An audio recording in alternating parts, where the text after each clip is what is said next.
Hello student, today we will discuss about building bylaws and NBC regulations, National Building Code regulations discuss करेंगे। तो इसमें सबसे पहले अपन discuss करेंगे कि बिल्डिंग बायलॉज क्या होते हैं।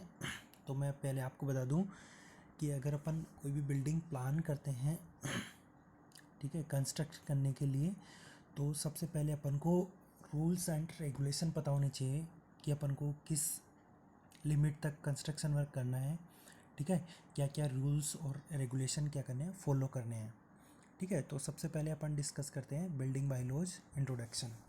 तो बिल्डिंग बायलॉज क्या होते हैं? रूल्स एंड रेगुलेशंस होते हैं जो वहाँ पे गवर्नमेंट जो अर्बन डेवलपमेंट बॉडीज़ होती है जो डिसाइड करती है रूल्स एंड रेगुलेशन, उनके अकॉर्डिंग अपन क्या करते हैं, कंस्ट्रक्शन वर्क करते हैं। Framed by the town planning authority. अब इस टाउन प्लानिंग अथॉरिटी में क्या आता है? मिनिस्ट्री ऑफ अर्बन डेवलपमेंट, यानी कि अर्बन डेवलपमेंट की जो बॉडीज़ होती हैं वो आती हैं, ठीक है, to get discipline growth of building. यानी कि जो अगर अपन इनको बिल्डिंग बायलॉज का यूज करते हैं तो जो ग्रोथ होगी बिल्डिंग की वो अकॉर्डिंग टू यूनिफॉर्म होगी और डिसिप्लिन ग्रोथ होगी। Better plan development of town and cities के लिए। Ensure optimum utilization of space, यानी कि जो रूल्स एंड रेगुलेशन को फॉलो करना होता है, ठीक है, उसके अनुसार क्या होगा, जो डेवलपमेंट होगा और यूटिलाइजेशन होगा स्पेस का वो ऑप्टिमम होगा, ठीक है। ये तो हो गया बिल्डिंग बायलॉज क्या होते हैं। अब इसमें देखो, अगर अपन ये चीज़ें फॉलो नहीं करते हैं तो क्या होता है, if these rules and regulation are not enforced, अगर ये नहीं लगाई जाती हैं तो जो हाउस ओनर में construct residential building as per his whims, ignoring basic feature, amenities, ventilation and privacy of inmates and with no regard for the privacy, safety, security of neighbours and public. अगर अपन ये जो rules and regulation जो government bodies है ये enforce नहीं करती हैं, लगाती नहीं हैं, तो जो हाउस ओनर होगा वो अपनी इच्छा के अनुसार क्या करेगा, कंस्ट्रक्शन वर्क करेगा, जिसमें क्या होगा, जो इनमेट्स होंगे वहाँ पे जो रहने वाले बिल्डिंग के अंदर जो रहेंगे उनकी प्राइवेसी सिक्योरिटी क्या होगी, डिस्टर्ब होगी। साथ साथ में जो नेबर्स हैं उनकी भी प्राइवेसी, सेफ्टी और सिक्योरिटी क्या होगी, डिस्टर्ब होगी। अकॉर्डिंग टू अगर अपन बिल्डिंग जो बायलॉज रूल्स एंड रेगुलेशन है उसके अकॉर्डिंग अगर कंस्ट्रक्शन वर्क नहीं हो रहा है तो, ठीक है। बिल्डिंग बायलॉज में differ from one property to other property. और जो बिल्डिंग बायलॉज हैं ये किसी पर्टिकुलर स्टेट के लिए नहीं, ये क्या करते हैं, वेरी करते रहते हैं, different state to state, place to place vary करते हैं। और ये बायलॉज वेरी करते हैं टाइप ऑफ बिल्डिंग पर भी डिपेंड करते हैं। जैसे बिल्डिंग अगर रेजिडेंशियल बिल्डिंग है तो उसके लिए अलग बायलॉज होंगे, रेगुलेशंस होगी। अगर बिल्डिंग नॉन रेजिडेंशियल बिल्डिंग है, जैसे कोई फैक्ट्री है या फिर कमर्शियल बिल्डिंग है, तो उनके लिए जो रूल्स एंड रेगुलेशन क्या होंगे, अलग होंगे। कंस्ट्रक्शन ऑफ रेजिडेंशियल बिल्डिंग में differ with building bylaws which is used for non residential building. तो रेजिडेंशियल बिल्डिंग और नॉन रेजिडेंशियल बिल्डिंग के लिए जो बायलॉज होते हैं, रेगुलेशंस होती हैं, वो क्या होती हैं, अलग अलग होती हैं। नेक्स्ट इसी में पढ़ते हैं अपन, national building code has been published in 1970 by bureau of Indian standard to maintain uniform building regulations. और इनको फॉलो करवाने के लिए एनबीसी कोड बनाया गया है। उस कोड में हर एक चीज़ लिखी गई है कि आपको किस तरह से कंस्ट्रक्शन वर्क करना है, किस तरह से आपके जो बिल्डिंग रिक्वायरमेंट है उनको फुलफिल करवाना है। नेक्स्ट जो अपन पढ़ेंगे इसमें वो है objective of building bylaws. The building bylaws and regulations should be enforced by proper authority to achieve the following objective। इसमें जो अथॉरिटीज़ हैं वो एनफोर्स करेंगी, यानी कि रूल्स एंड रेगुलेशन फॉलो करवाएंगी लोगों को।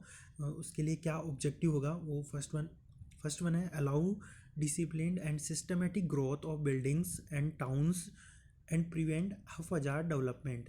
इससे क्या होगा, जो डेवलपमेंट होगा वो यूनिफॉर्म होगा, ठीक है, और इससे अपन रोक सकते हैं हफाजार्ड। हफाजार का मतलब होता है अनसिस्टमेटिक, अव्यवस्थित तरीके से जो डेवलपमेंट होता है उसको अपन रोक सकते हैं, जो भी इलीगल कंस्ट्रक्शन है उसको रोक सकते हैं। सेकंड है provision of bylaws usually afford safety against fire, noise, health hazard and structural failure. अगर जो कंस्ट्रक्शन वर्क हो रहा है, ठीक है, उसके अकॉर्डिंग अब अगर अपन उनको फॉलो करेंगे, रेगुलेशंस, रूल्स एंड रेगुलेशन को फॉलो करेंगे, तो जो अपना कंस्ट्रक्शन होगा वो प्रॉपर तरीके से होगा और अपन बच सकते हैं फायर से, नॉइज़ से, हेल्थ हजार्ड से और स्ट्रक्चरल फेलियर से।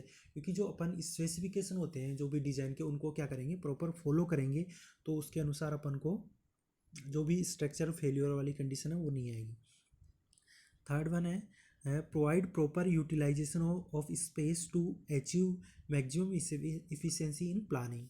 और जो अपने पास जैसे स्पेस कम है और उसी में अपन को सब कुछ जो कंस्ट्रक्शन वर्क करना है उसी में करना है, तो अपन पहले क्या करेंगे, प्लानिंग करेंगे, और जो भी प्लानिंग करेंगे वो according to rules and regulation करेंगे, तो वो अपने लिए क्या रहेगा, इफिशिएंट रहेगा। They provide health, safety, comfort to the people who live in the building. Due to these bylaws, each building will have proper approach, light, air and ventilation.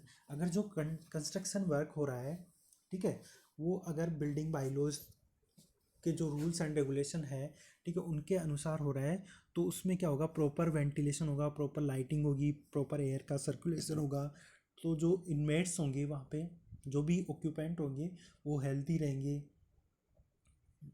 ठीक है।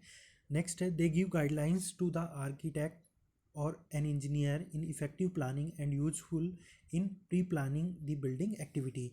और जो बिल्डिंग बाइलॉज होते हैं, ये जो इंजीनियर होता है, जो आर्किटेक्चर होता है, वो इनको फॉलो करता है, और जो भी कंस्ट्रक्शन वर्क करता है वो इन्हीं के अनुसार करता है। तो ये एक तरह से जो इफ़िशिएंट प्लानिंग है उसमें भी क्या करते हैं, उसको भी अपन अच्छा कर सकते हैं, इफेक्टिव प्लानिंग कर सकते हैं। नेक्स्ट है the standard dimension for various structural member are specified which give strength long life for the building. अब जो बाइलॉज हैं उन उसमें अपन क्या कर सकते हैं, अगर अपन उनको फॉलो कर रहे हैं, ठीक है, जो भी जैसे बाइलॉज हैं, जैसे जो बिल्डिंग की हाइट लेनी है वो अकॉर्डिंग टू जो रोड विड्थ है उसके अकॉर्डिंग लेनी है, ठीक है, जो मेंबर हैं वो भी अपन को जो डिज़ाइन स्पेसिफिकेशन दे रखे हैं उनका अकॉर्डिंग ही लेने हैं, ठीक है। तो उससे अपन क्या कर सकते हैं, जो बिल्डिंग की स्ट्रेंथ है और लाइफ है उसको क्या कर सकते हैं, इंक्रीज कर सकते हैं। नेक्स्ट वन है बिल्डिंग बाइलॉज एंड रेगुलेशंस। अब ये डिफरेंट डिफरेंट दे रखे हैं यहाँ पे, बाइलॉज दे रखे हैं और रेगुलेशन दे रखी हैं। फर्स्ट वन है provision for mean of access, second one है line of building frontage, third one है कवर्ड एरिया, नेक्स्ट वन है फ्लोर एरिया रेशियो और floor space index, open space around the building, height of building, plinth area regulations and sanitation provisions. ये अलग अलग building bylaws and regulations हैं, इसमें अपन one by one discuss करेंगे इनको, ठीक है। तो जो फर्स्ट वन है वो है provision for mean of access, ठीक है। जो फर्स्ट बाइलॉज है, रेगुलेशंस है, वो है provision for mean of access. Every, इसको अपन डिस्कस करते हैं पहले। Every building shall have a mean of access at least 3.6 meter in width up to 3 story and 5 meter in width beyond 3 story building, ठीक है। इसमें क्या करेंगे, जो अपन मीन ऑफ एक्सेस है, यानी कि अपन जो बिल्डिंग तक अपन जो भी वे है, रास्ता है, ठीक है, तो उसकी जो विड्थ होगी वो 3.6 मीटर होगी in case of 3 story building. अगर 3 मंजिल के बिल्डिंग है तो उसमें अपन जो विड्थ रखेंगे वो 3.6 मीटर रखेंगे, और अगर 3 स्टोरी से 3 मंजिल से ज़्यादा है तो उसमें जो विड्थ रखेंगे वो 5 मीटर से क्या रखेंगे, ज़्यादा रखेंगे, for the smoothly functioning of the building, ठीक है। This clear access leads from the street to the entrance door of the building. और जो ये मीन ऑफ एक्सेस होगा, ठीक है, इसकी जो विड्थ अपन प्रोवाइड करवा रहे हैं, ठीक है, ये कहाँ से होगी, जो मेन स्ट्रीट होगी वहाँ से लेकर एंट्रेंस ऑफ डोर तक होगी, ठीक है। इसमें ऐसा नहीं होना चाहिए कि जो दूसरी बिल्डिंग है वो जो मीन ऑफ एक्सेस है इस बिल्डिंग का, एक बिल्डिंग का जो मीन एक्सेस है उसको दूसरी बिल्डिंग में भी यूटिलाइजेशन हो रहा है दूसरी बिल्डिंग, ऐसा नहीं होना चाहिए। This access way well illuminated and maintained should be free from any obstruction in all weather, ठीक है। जो अपन मीन ऑफ एक्सेस प्रोवाइड करवा रहे हैं ये क्या होना चाहिए, वेल इल्यूमिनेटेड होना चाहिए, यानी कि सफिशिएंट लाइटिंग सिस्टम होना चाहिए, ठीक है, और मेंटेन होना चाहिए और फ्री फ्रॉम एनी ऑब्स्ट्रक्शन होना चाहिए, ताकि जो भी एक्टिविटी अपन परफॉर्म करते हैं, ठीक है, वो स्मूथली क्या हो सके, एक्सेस हो सके। ओके स्टूडेंट, ये अपन ने वन बाय वन डिस्कस करेंगे। बाकी अपन जो लेंगे line of building frontage covered area, ये अपन नेक्स्ट वीडियो में डिस्कस करेंगे। तो जो बिल्डिंग बायलॉज मैंने बताए हैं, अगर इनके अकॉर्डिंग जो कंस्ट्रक्शन वर्क हो रहा है तो वो फ्यूचर के लिए अच्छा रहता है, ताकि जो इलीगल जो कंस्ट्रक्शन वर्क होता है, ठीक है, वो उसको अपन क्या कर सकें, रोक सकें, और जो भी ग्रोथ होगी वो यूनिफॉर्म होगी और सेफली होगी। Okay, thank you.